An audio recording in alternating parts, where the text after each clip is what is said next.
get asked like once or twice a day about the Japanese market in my DMs.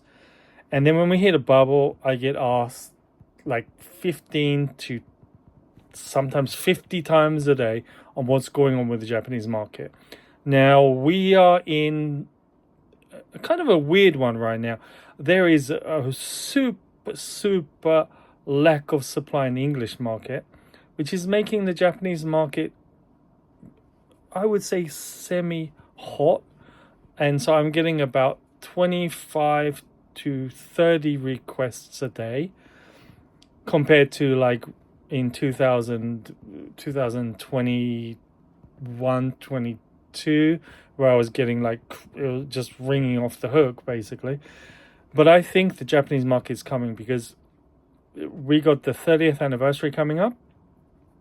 I don't think anything's going to cool down. Team Rocket's coming out in April, and then we got some other like exciting news coming along for the end of the year, and then we're moving into the 30th anniversary in 2026, and that's February, and then should be a couple of sets, I would say, just after that, which will keep things FOMO going on.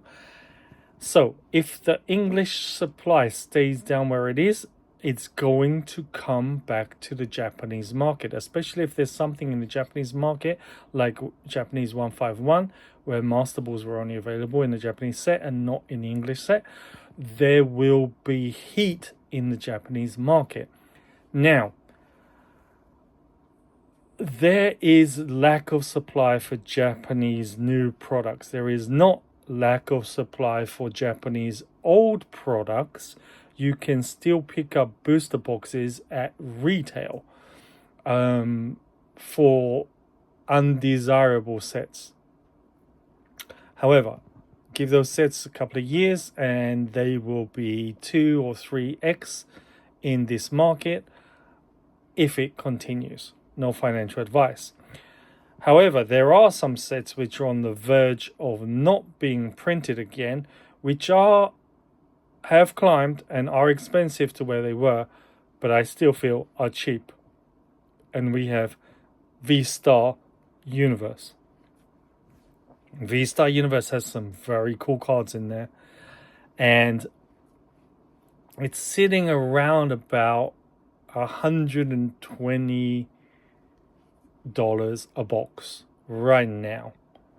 It was at about 90 and it's creeped up. But if you leave that set for another 2 years, going on past trends, it was reprinted more than other end of year sets, not as much as Shiny Treasures EX, but it still was not reprinted into the ground. Not at all. So I think it's got legs on it to go to a $250 to $300 a box over the next 3 years. That is my personal gut feeling on that. And I do have one sealed case of that, but I don't have a big position on it. I don't have like 15 cases or anything like that. So just for transparency there. But I do believe that is a solid buy if the market doesn't just crumble, which it could happen. This could be Beanie Babies all over again. But Pokemon cards have shown time and time again over the last 27, 28 years, 29 years, that they have peaks and troughs. And we're in a peak, but I think, in my personal opinion, I think we still have about another 11 months to 18 months left in this peak before we hit some big drops. That's my personal opinion, okay? No financial advice, but that's how I'm working off of this. And I think there's some sets you can pick up right now which are not too crazy, which you're not going to make massive returns. There'll be 5x on it, but I think you could do 2-3x on that as a solid base.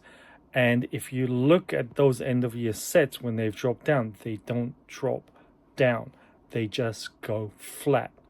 So even if you buy, you're only going to be down like maybe 20% off of what you bought it for in the down, and then you just sit on it, and 3 or 4 years later the next peak comes and you're good to go. So it's a solid buy in my opinion for V-Star Universe. And Shiny Treasures EX, it's weaker. There are some good cards in there. You've got the Bubble Mew, you've got the Charizard, you got some good cards in there. And if you bought, like in Japan, we had a 20% off retail on that. We could get it for 4,000 yen. And I think it was down to $36 in the US, and now I think it's back up to 60. I still think at 60 it's a solid buy. I really do. So maybe that is something you want to consider. So mainly what I want to say is that I think there are some opportunities in the Japanese market because the English market is super overheated. And I think if this continues for 6 months to 18 months, we will move back into the Japanese market again, because the Japanese market will get pushed out, and then the Japanese market will show people that the quality of Japanese cards is better than they thought, and then people will start to love on the Japanese cards. And as before, the Japanese market will go up again, because once everything starts to trickle down, the markets in Japan become more expensive, and then Japanese collectors are willing to pay more for stuff as well because the price is going up, and it just feeds off of itself. So I think there is a next Japanese wave of popularity and price increases for Japanese products. So take it or leave it. But the last through 3 or 4 times I've made videos on these cards or those cards, they 3x, they 5x, and people came back to me and said, oh, I wish I did do that. So we'll see how it goes. So get back to me in a year and let me know. But like I said, no financial advice.